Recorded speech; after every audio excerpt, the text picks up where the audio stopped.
Introduce you. This is Tim. Name is Tim Horst. I built this system here. There's two systems.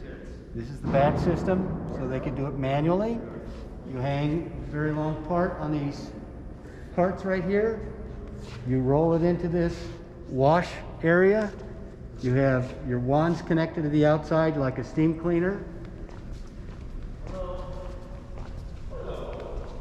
Okay. This all drains to a pump so that you get rid of the water. So this is the cleaner. This is the cleaner. So you can spray it with soapy water, rinse water. Once you're done with that, you roll it over there into the oven. Okay. You close the doors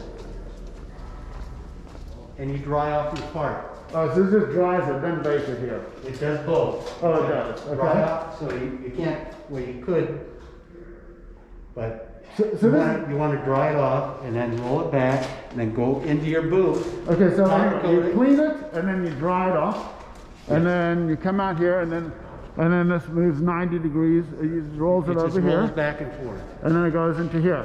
So then here, you take your powder guns and you powder coat it. Okay. And then when you're done, you take it back, you go back in the oven, close the doors, and you bake it. So the dry off will only take, I don't know, 10 minutes. The bake, you have to talk to your powder guy. He may want to bake it for 30 minutes, 40 minutes. Okay. Okay? Is there? So what else can you tell me about this system? Is there anything else that I should know? Nope. Okay. Okay. Just how about briefly the other.